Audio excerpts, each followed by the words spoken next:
Capitola, come to the coast with me. The sun and the sky are free. We'll play in the sand and sea. Capitola, paradise you'll adore. I'll take your hand there on the sand along the shore. Hi, I'm Elizabeth Schilling, and I'm here for an interview for the Capitola Memories Project. Today, our guest is Bob Garcia. Thank you, Bob, for being here. Thank you for having me. So, the basis for our interview is the years you served on the Capitola City Council. You had two terms, one 4-year term beginning in '78, and another 4-year term beginning in '94. So, different councils, That's different correct, business. with 12 years in between, yes. So back to the '70s there, what began your political life or thinking about public life in Capitola? What was happening in the '70s? Well, when I first moved to Capitola, I was fortunate enough to live up on Depot Hill, really a wonderful neighborhood. Met a lot of wonderful people up there, a real spirit of community, as was also apparent in other neighborhoods in Capitola. But Capitola was going through a period of beginning to be a period of growth, and there were a few apartment houses up on Depot Hill, and we then became aware that the city was considering rezoning certain properties to allow much higher density. We thought of Depot Hill as a single-family residence neighborhood, and so we formed an association to begin to see if we could have some influence at City Hall. Really didn't want there to be a lot of large apartment buildings there. We wanted it to remain mostly a single-family residence. What was that group called? Depot Hill Association. So anyway, I guess that's kind of what drew me into Capitola politics in specific. Yeah. And then were you friends with other people on the council then, or other people involved with politics? Not really, but I lived next door to Jerry Clark, who we ended up both running together at the same time, both from Depot Hill and both with the same goals. Obviously, before that election, I did spend a lot of time going to city council meetings, trying to learn the issues, meeting all of the council members. The election in 1978, well, Capitola has staggered elections. 4-year term, but elections every 2 years. So there were 3 positions coming up in 1978, which meant if it was possible to make a real change in the makeup of the council, which we did, because Jerry Clark and Karen Mudgett and I all got elected, and I think that very much changed the direction of the city. Neighborhood protection was one of our main priorities. Well, before we go into that further, tell me about how you came to live in Capitola. And I first met you when you were working at Grady's Market. I came to Capitola, well, I went to college in San Jose, at San Jose State, and I think like many people from that area, when I had some free time, I liked to come over to the coast and enjoy the ocean, enjoy a little surfing, scuba dove occasionally, sailing. And some friends of mine, one in particular, Jeff Stobie, graduated before I did, moved to Capitola. Said, gee, this is a great place to live. You should come over here. And that's basically, I guess I lived for a short time in Aptos first, and then moved to Capitola. And as you say, got a job at Grady's Market, which was a very interesting experience. That's when I kind of realized, Grady's Market was, I believe it was the only grocery store on that side of town, that side of Soquel Creek, and it really was almost like a social center for a lot of the retired folks in Capitola. They'd come down, they'd be sometimes waiting for us to open up, get their morning paper and snacks or milk or eggs or something like that. A couple hours later, they'd be back again, and they'd meet friends and socialize while they were there, and it was just a real friendly place to work. One interesting thing, maybe related to Capitola history, is one evening, shortly before closing, a very nice young couple came in, and they needed to buy some eggs and flour and things like that, and they announced that they were going to open up a bakery across the street. And of course that became Gail's Bakery. At the time, it started out very small. Previously, there had been a laundromat there. I know they took a small portion and expanded, and now, of course, a tremendous success. So also in those early years, you had a social circle of a lot of Capitola friends. Also, I've heard mention of the Capitola Drinking Club and Athletic Society. That was perhaps a rec league or something. Oh, nothing that formal. Actually, it was the Depot Hill Athletic and Drinking Society. I stand corrected. Self-named. We were neither big drinkers nor very athletic, but we did enjoy playing beach volleyball down on the beach, and we had a softball team for many years. And that was mostly the Depot Hill Association was the more politically oriented group of neighbors. The Athletic and Drinking Society was a group of young, mostly single people who just got together and socialized, and we had a good time. Yeah, I wondered if there was a rec league or if it was just informal. It was totally informal. Yeah. Nice. Yeah. But there was the softball league that got started some years later. Like I said, we had a team in the softball league. Yeah. In Capitola Rec, if you can recall. Yeah. Well, yeah, it was. I think that all started with community schools, because I think that was what we first called it. There was when I was on the city council the first time, there were some people throughout the SoCal school district who wanted to try to utilize the school facilities for adults as well as the school children, and that was kind of, I think, the genesis of that. So Recreation League did develop out of that. And so this is then the council helped work with the school districts. Oh, yes. to We had a very close working relationship for many years. Of course, Jade Street Park was built on school district land, and I know some adjustments have had to be made since then, as the school district has the need for more classroom space. But that's where the Capitola Senior Center, the meal site for food and nutrition services, as it was then called, now Community Bridges, and the community garden and the baseball fields and basketball courts and everything. Yeah, that was all worked out cooperatively with the school district, as well as the gymnasium. Now, I wasn't on the city council when that was finalized, but the gym up at New Brighton Middle School, that was also, I think, paid for mostly by the city on school district land. So it was open not just for the school, but for adult volleyball and other. So those were talks you were involved with before it happened. Took some negotiation. Yeah. Well, so the seeds of that might have been in that athletic club, trying to develop recreational activities, and now Capitola has that thriving entity to itself. Glad to hear it. So when you ran, what was the campaign like, that first one? Well, the campaign was, like I said, it was mostly about protecting our residential neighborhoods from too much high-density development at the time. I think that was the main issue, but there were also other issues about trying to find some land to develop parks, which did lead, for example, to Jade Street Park and other small parks around the town.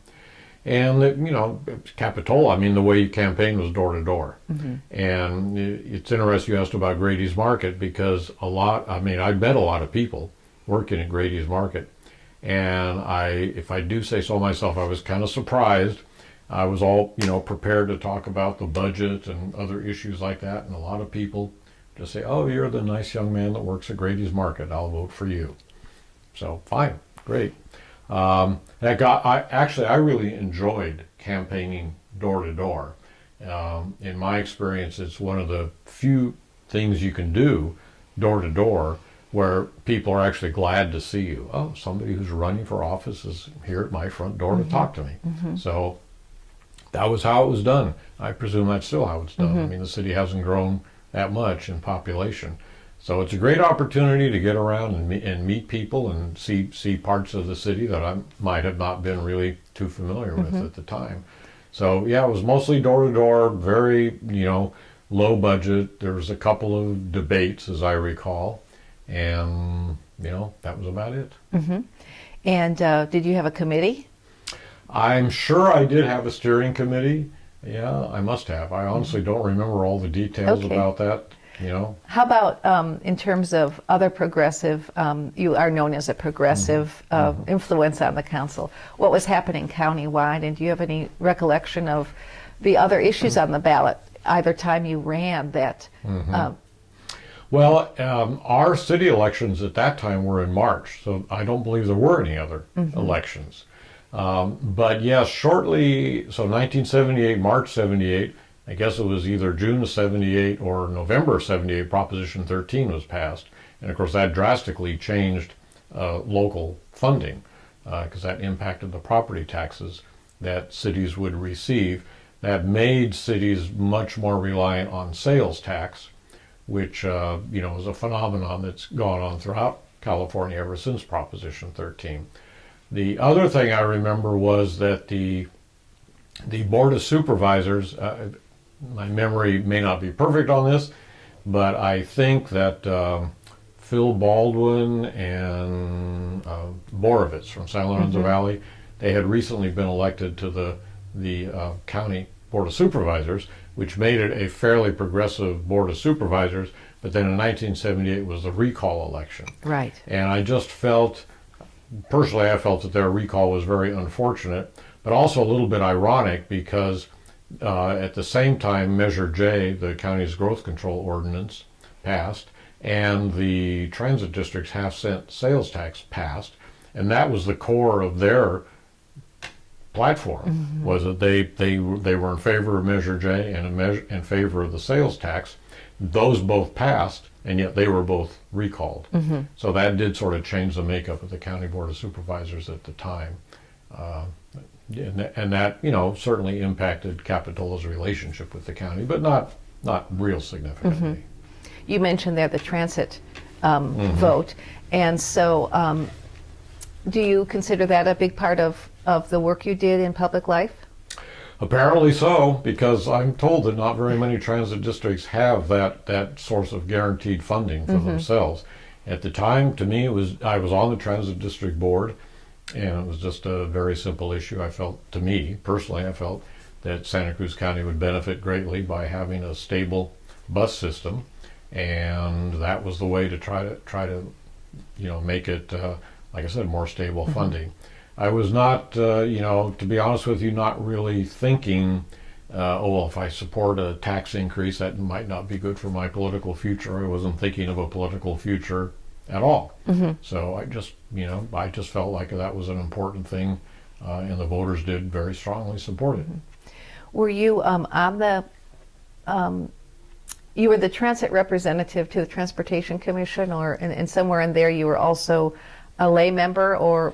Well, I was both, yes. My first actual activity in a political way was on the transit. Well, okay, let me see. Actually, about 1974, I guess, I was appointed by Supervisor Dawson from the Central County to be on the Citizens Transportation Advisory Committee. And after a few years on that, there was an opening for a public member on the Transit District Board, and the Board of Supervisors appointed me to that. And it was the Transit District Board that then at some point appointed me to sit on the Regional Transportation Commission. So again, that was your entry a little bit to public life and seeing how entities work together and what big things could be accomplished. So did you have a stint as a lift line driver during that time, or? No, I never. After, director? Yeah, after my first term on the council, then I needed to get a real job, and I became. Wait, why was that? Why was that? Well, because shortly after I got elected to the city council in '78, well, let me see. The city appointed me to. Well, I was already on the transit district, the Transportation Commission. The city appointed me to the Seniors Council Advisory Council, and then an opening on the Central Coast Regional Coastal Commission came up. That appointment is not by the city of Capitola, it's by what's called the Mayor's Select Committee. The four mayors of the four different cities get together. They appointed me to that, which I considered a great honor, and that kept me very, very busy. So I resigned from Grady's Market. I felt I did not have time to do all of that. and basically was living on my different stipends from these government agencies, which at the time, I mean, it's almost hard to believe, but I think it was about $400 a month. So that's why I say when I got off the city council in 1982, I needed to go get a real job. I actually went to Alaska and was a commercial salmon fisherman for the summer, and then I returned, and then that's when I got the job as the director of Liftline. Mm-hmm. Okay, for those years you were off the council. Yeah.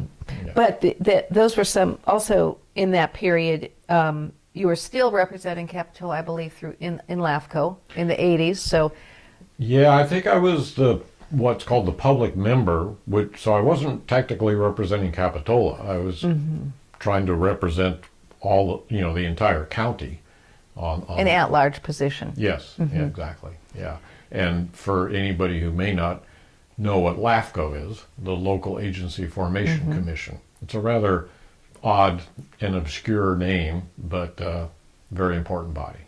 Yeah. And were you ever reappointed as the Capitola representative on LAFCO? Yes, in my second term. Yeah. So tell us a LAFCO story. A LAFCO story. Well, I mean, I have no idea what background anybody listening to this may have. Like I said, LAFCO is a little bit obscure, but basically, well, I mentioned Proposition 13 and how that made property tax very valuable. So all throughout California, various cities at times would try to annex from the counties any land that produced sales tax, any commercial area. Perfectly understandable, but that would tremendously decrease the revenues available to counties. So the state eventually passed legislation to create local agency formation commissions, which pretty much had complete control over governmental boundaries, although I believe school districts were exempt. But cities, water districts, sanitation districts, any sort of government, library districts, everything was under any changes to boundaries had to be approved by the Local Agency Formation Commission. So that could sometimes be pretty controversial, especially, say, down in South County, where the city of Wattsville at the time was very anxious to annex a lot of agricultural land. And parts of the legislation which created LAFCO specified the protection of agricultural land.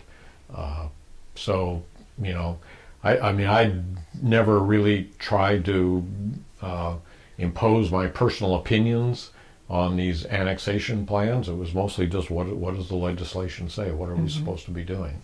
And a very key part of that was the protection of agricultural land. Which was a successful effort of the council, of the commission at that time. Yeah. So as Prop 13 took its effect on local governments, was that part of the impetus to consider 41st Avenue? Well, people before me had been wise, from Capitola's viewpoint, to annex 41st Avenue.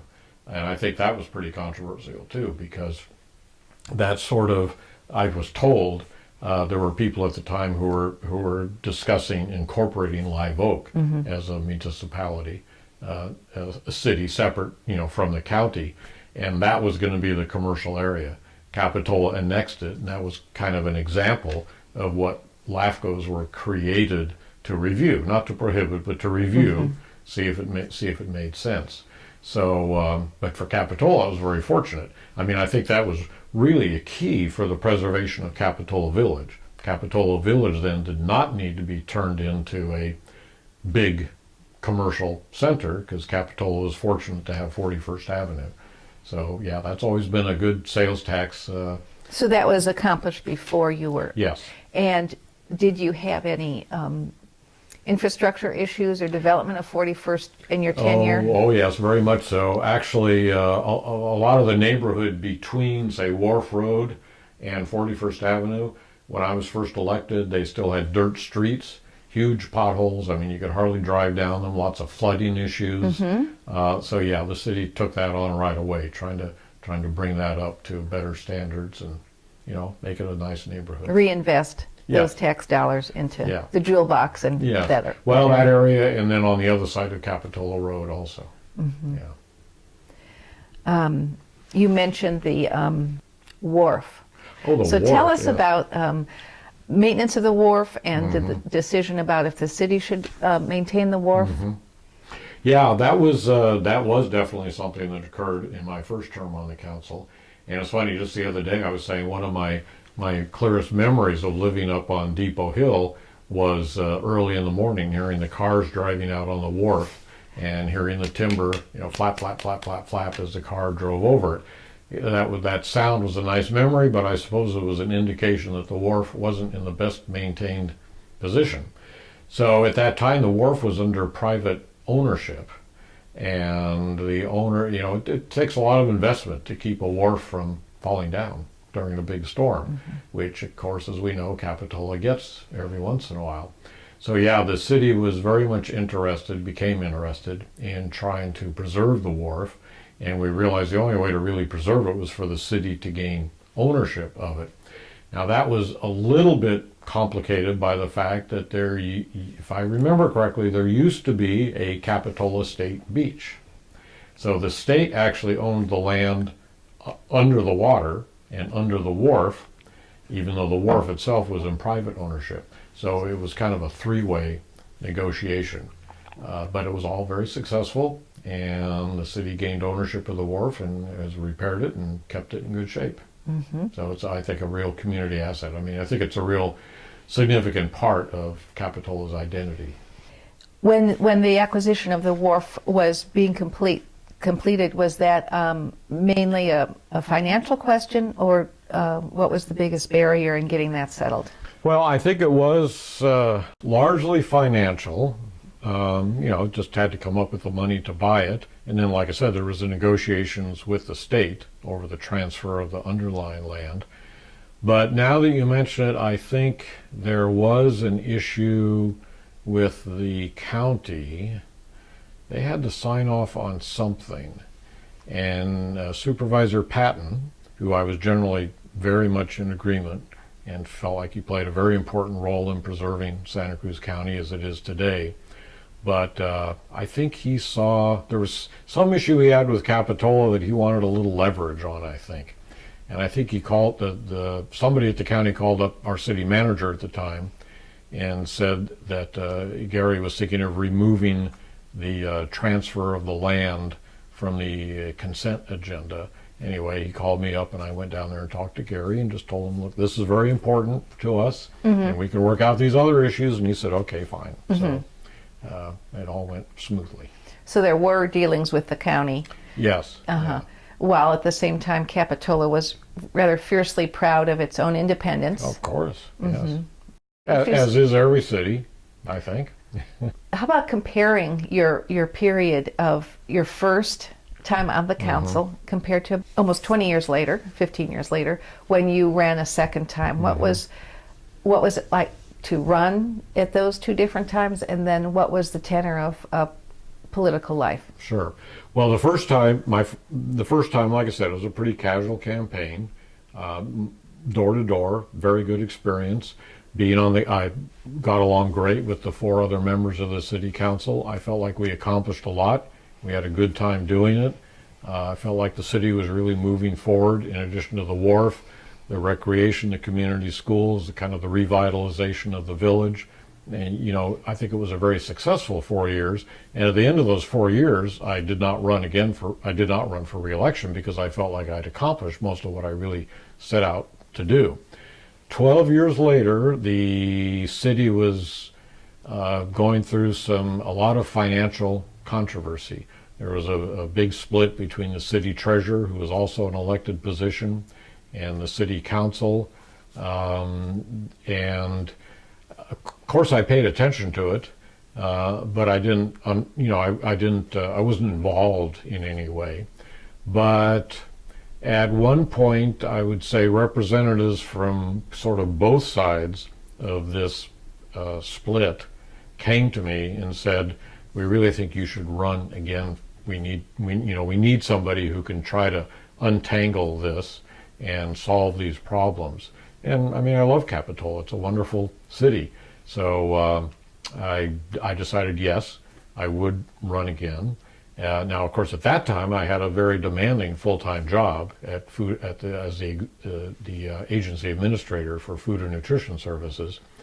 But nonetheless, I ran. The campaign was, in many ways, actually more low-key, just because I felt like I really didn't need to worry about name recognition. People knew who I was. I didn't spend really much money at all, but still did the door-to-door campaigning. So at any rate, yes, I did get elected then.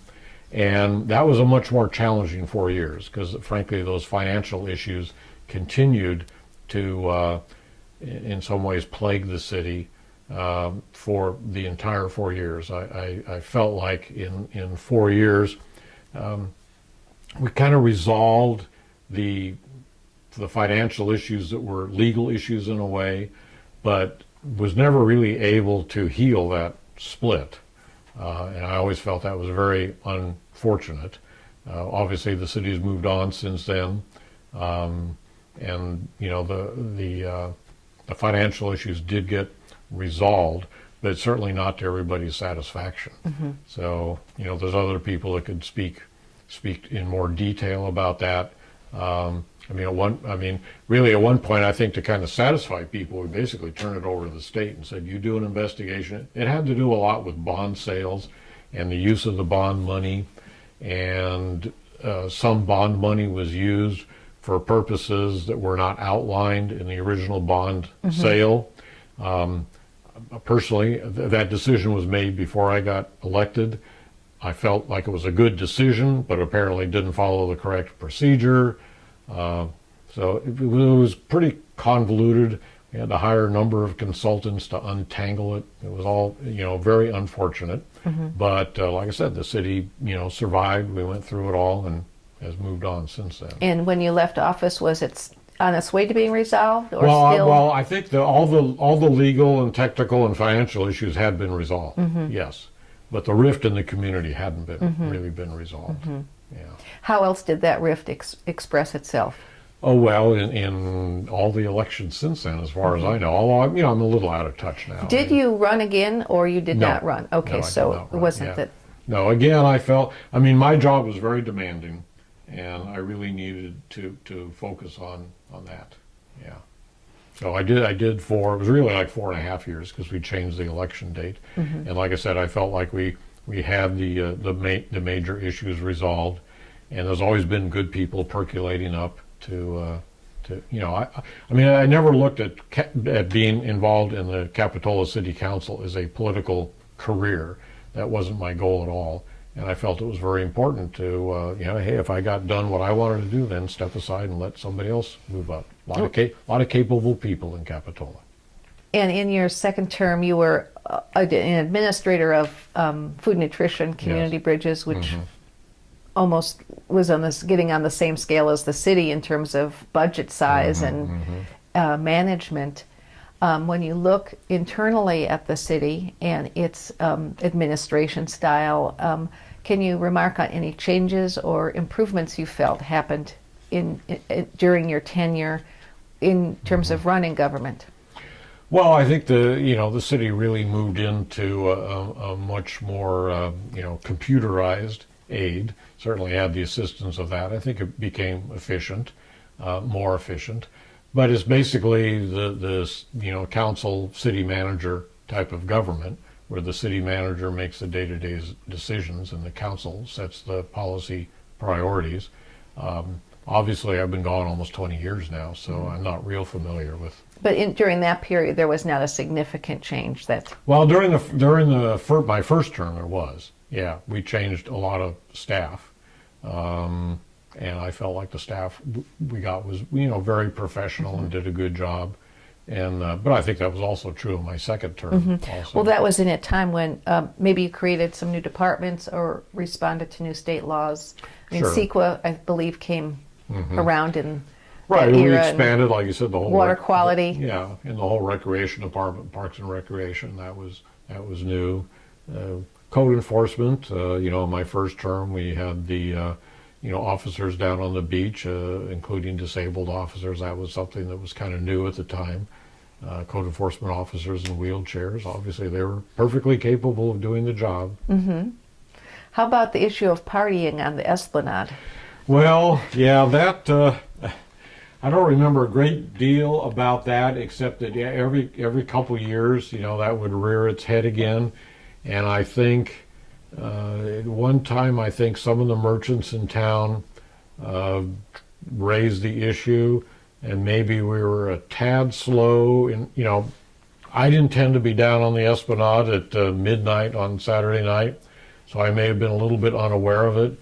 And then I remember some of the folks brought us flyers that were being distributed up in the Bay Area about, take the party bus to Capitola and, spend all night at the bars, and then the bus will take you home. And so, yeah, then we put in, some hours restrictions and noise restrictions, because that sound tended to go right up Soquel Creek and really disturb the people living along there. So it's always a balance. I mean, one of the great things about Capitola is, it's a great place, so people like to come. And that's a real driver of the economy. But at the same time, you don't want the people who are coming to visit to overwhelm the people who are already living here. Exactly the same issues that where I live now, Santa Fe, New Mexico, also faces. But at that time, the idea of restricting hours was one way that was new to some of the restaurant and bar owners to close down at 1 instead of 2, or what? Now that you mention it, I think that's right, or at least stop the music. I don't honestly, remember that. Yeah. Okay. How about in terms of some government spending and the responsibility around affordable housing and the recognition of the need for housing? I think there were, under your tenure, at least, well, now we have about 9 or 10 mobile home parks in the city. I believe they were there at that time. So, yes, very important issue. Okay. Yeah, shortly after I got elected in 1978, things started to change in the mobile home parks. It seemed like there were a lot of owners of the parks who had owned those parks for many decades, and they lived there with the people that were renting in the park, and they all sort of grew older together. And as some of those owners then passed away, their heirs, whoever that might have been, saw an opportunity to make a lot more money. Capitola became a very desirable place to live, obviously right near the sea, beautiful location. So, okay, they're going to raise the rents a lot, but a lot of the park residents were seniors on fixed income. We call them mobile home parks. The homes really aren't that mobile. You can't pick them up and move them someplace else. So the city felt like we really had to get involved, and we did pass the mobile home rent control ordinance, which became very controversial. But, it withstood legal challenges at the time. The next step was some of the owners then said, well, okay, if I can't raise the rents very much on these mobile home parks, then I'm just going to close the park and build condos there. So then we had to take another step, which was the development of, I believe, what we call mobile home exclusive zoning under our Constitution. I mean, you can't remove people's right to use their land, but you can regulate what the use is. So we did have the authority to tell somebody, if you want to close the park and move everybody out, you can do that. We can't stop you from doing that. And you can build one house there to replace that. You can't build 50 units of apartments or condominiums. So that also became, very controversial. The city was sued many times over that. In those years, we generally won those suits. However, we realized that's not really a long-term solution. So then the city started a program to help the residents of mobile home parks come together and buy the park themselves. In all of this, the Capitola, I think, was ahead of the curve in terms of this type of rent control. And did it feel that way? Did you have very many precedents to look at, or? No, we didn't. It definitely did feel that way. Yeah, we were definitely, we were in uncharted territory, so to speak. But the programs to help the residents, I think, was a big success. I don't really know now exactly how many parks. Some of them were organized in a way that each resident owned their own little plot of land, and some were organized in a way that the residents collectively owned the entire What park. was the city's role in helping the parks do some of this organizing? I mean, that can Well, it was- require a civic entity to hold that space while those discussions are happening. Sure, and there was a lot of legal advice and also financial assistance. We got some grants that we were then able to pass on to the residents, and there was a mechanism for the city to be repaid. Well, either they were grants or loans. It would depend on the exact details. But a lot of it really was more just the kind of the legal advice. Here's how you do it. I mean, a lot of the residents were not without resources, but really didn't know exactly how to go about doing this. So this, can you recall any of the grants that you pursued from the city? No, I really don't. Well, just some state, state Possibly housing some grants. HUD. I mean, was That it could- recognized as an affordable Oh, housing? yes, I believe so. Okay. Yeah, yep. So that, I mean, when we began to realize that we had an affordable housing issue, our first response was to say, before we even figure out how to provide more affordable housing, let's protect what we've already got. And that was mostly the mobile home parks. There were some others as well. Later on, we did get specific grants. For example, let's see, well, kind of behind the mall, this side of the mall, just off of Bromer, is a development that was specifically affordable housing for people with disabilities. That was also very unusual at the time. All the units were fully accessible and designed specifically with that in mind. And we had a lot of help there with another not-for-profit, Central Coast Center for Independent Living, Liz Sparks. Yeah, she was a big help there because she had the expertise to help us. But the city was very committed to trying to make sure that Capitola remained a diverse community. One other big event that we haven't touched on is the flood of 1982, and that would have been between your official spells with the city, but do you have any memories of that? Well, I do recall, I mean, I just recall, going down to the village and just, the village was, there were just waves coming up over the seawall and up under the restaurants and up through the grills, and I mean, the city staff, Public Works, they were on top of it, and they were down there with sandbags and backhoes and trying to do their best to protect the community from flooding, and of course that did result in some. Well, I can't say it resulted. Well, I guess it was federal laws then required some of those buildings to be rebuilt much higher above ground. Yeah. So you don't have a personal memory of what you were doing. I'm just curious to see if The only thing I remember doing was bringing coffee and donuts to some of the public works crews because they were down there, and the police, they were working real hard. Well, there was, I'm thinking of a few cultural aspects of Capitola that you might have had a hand in. How about the Wharf to Wharf? Did you or the city have a role in that? Oh, sure. I mean, we had, had to give permission for it. Well, yes, actually, I ran the Wharf to Wharf race once. Shortly after that, blew my knee out skiing, so running is really not much of an option for me. Well, one of the other council members, Karen Mudgett, she was a regular runner, jogger perhaps, might be more accurate. And I remember she and I decided that we would challenge the Santa Cruz City Council to a race in, since it goes from Santa Cruz to Capitola. None of them took us up on our offer. But ran it one time. It was a much smaller event then. I mean, that must have been, probably 1979, I'm thinking, possibly 1980. Much smaller event, but it was still a lot of fun. It didn't work out real well for me because somebody had told me that if you ran regularly, let's say 3 miles, then you could probably race 3 times that far, 9 miles.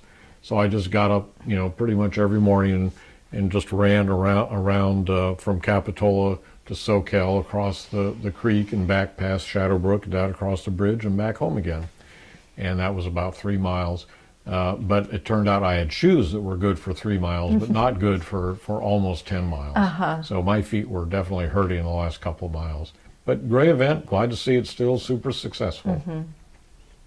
How about the library development in that time? There's a particular thing of the Children of the World statue that is at the library. Do you remember that? Wow, carving? I do remember. Yeah, I don't remember much about it. I do remember, more about the library issue. Yeah, when I was my first term on the city council after Proposition 13, then the little Capitola Library, which is right downtown, right next to the fire station, across from City Hall, the county library system closed that down, and we always felt like Capitola deserved to have a library. And eventually we did get land and, on Wharf Road, across from the Rispin Mansion, which was another interesting, long-going issue. And so a temporary library was built there. It seemed to me the temporary library was pretty adequate at the time, lasted quite a while, and I understand they're building a new library right now. But I'm just having a flood of these great restaurants. Like, if you ask me, I'd say Suzanne's by the Sea was my favorite. Do you have favorite places? To tell you the truth, Suzanne's, oftentimes some of the council members, because they had, I guess somebody else leased it after hours. I don't remember the details, but sometimes after a council meeting we'd go over there, get a little bit to eat.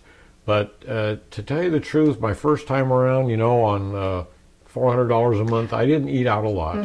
Didn't eat out a lot. And the second time around, some of those council meetings, they'd go on till midnight. No, I had to be up at, 5:30 or 6 the next morning. So not a whole lot of eating out. Well, the bandstand. Okay, the old bandstand. And when we used to play volleyball, afterwards we'd always go to the bandstand to their community table. That was really fun. Tell about that. What was served there and... Oh, well, probably big burgers and French fries. I'm sure that's what we ate after playing beach volleyball for a couple hours. Oh yeah, and then let's see, around the corner, across from where the theater used to be, the Mexican restaurant. They had some gigantic, I don't even remember what it was, but for a 30-year-old, yes, I could eat that. Now I probably wouldn't even eat half of it. So, yeah, lots of good restaurants. Mr. Toots, to show you my lack of business acumen, I remember the first time I went to Mr. Toots, and I thought, well, this place is never going to make it because they let people come in here and buy a cup of coffee and then sit up there for a couple hours. Restaurants totally depend on turnover. Apparently I was wrong. Coffee shops became a thing. And Zelda's, of course. Zelda's been there a long time. That's a lot of fun, especially if the weather's nice and you can eat outside. Right? Yeah.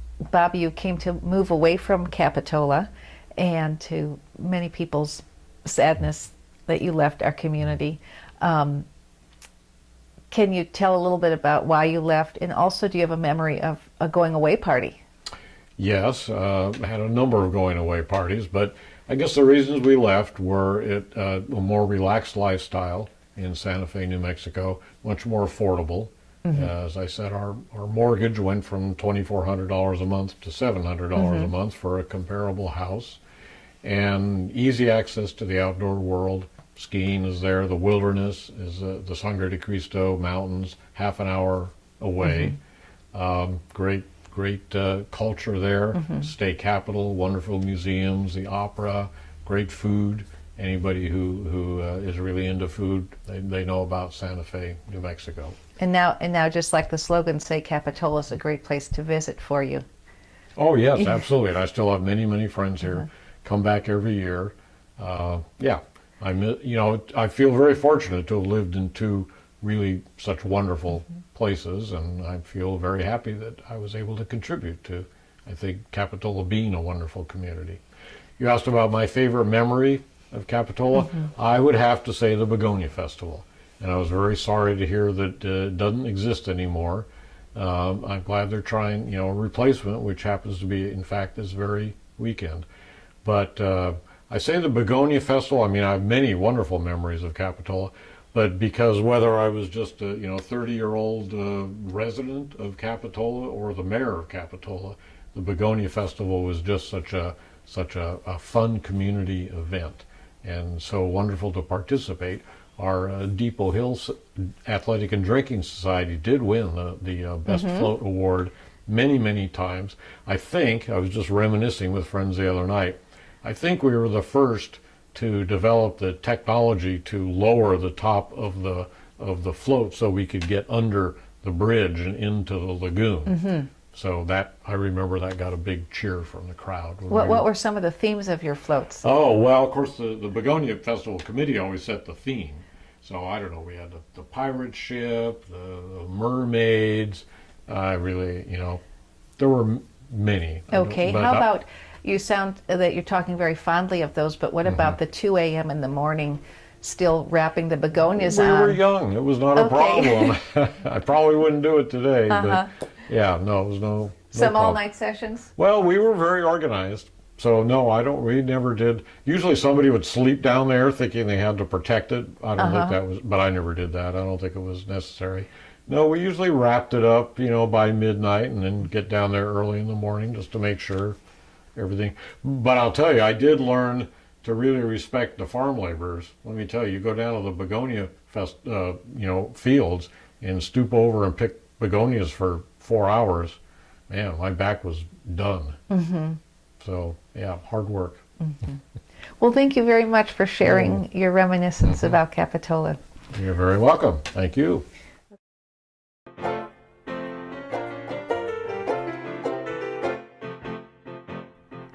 Capitola, come to the coast with me. The sun and the sky are free. We'll play in the sand and sea. Capitola, paradise you'll adore. I'll take your hand there on the sand along the shore. Capitola, over the bridge we'll go. We'll capture the sunset glow and wait for the creek to flow. Capitola, sway to the ocean's roar. Beside the strand we'll hear the band down by the shore. Capitola.